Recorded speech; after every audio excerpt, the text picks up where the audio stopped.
আসসালামু আলাইকুম রহমতুল্লাহ। প্রিয় শিক্ষার্থীরা, সময় একদম সংক্ষিপ্ত, শুধু আমি একটি কথা বলবো।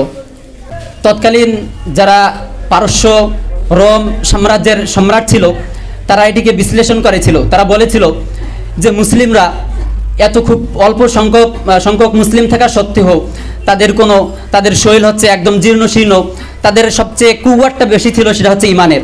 এই খুব জীর্ণশীর্ণ বদনে তারা কিভাবে রোম পারস্য সাম্রাজ্যের মতো সম্রাটের সাথে তারা যুদ্ধ করে বিজয় লাভ করেছিল, তারা এটাকে বিশ্লেষণ করে বলেছেন।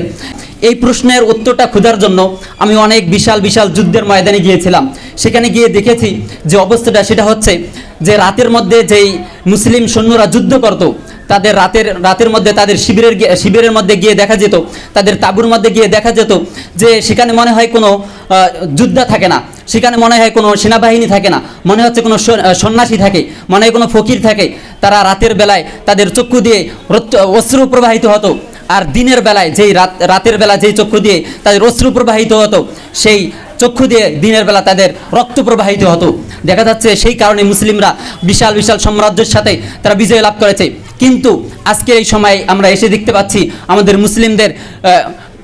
আমাদের মুসলিমদের জনসংখ্যা অনেক হওয়া সত্ত্বেও আমরা তাদের সাথে পেরে উঠতে পারছি না। এর মূল কারণ হচ্ছে রুহবান উফিল লাইল অফুরসান উফিন নাহার নাই, অর্থাৎ রাতের বেলা আমাদের রোনাজারি নাই, দিনের বেলা আমাদের যুদ্ধের ময়দানে আমাদের সংস্রব নাই। এজন্য আসুন আমরা রুহবান উফিল লাইল অফুরসান উফিন নাহার লেগে বদরের যে শিক্ষা, সেই শিক্ষা উজ্জীবিত হয়ে আবার আমরা নতুন দুনিয়া অর্জন করি, সুন্দর সমাজ গঠন করি। আল্লাহ তাআলা আমাদেরকে তৌফিক দান করুন।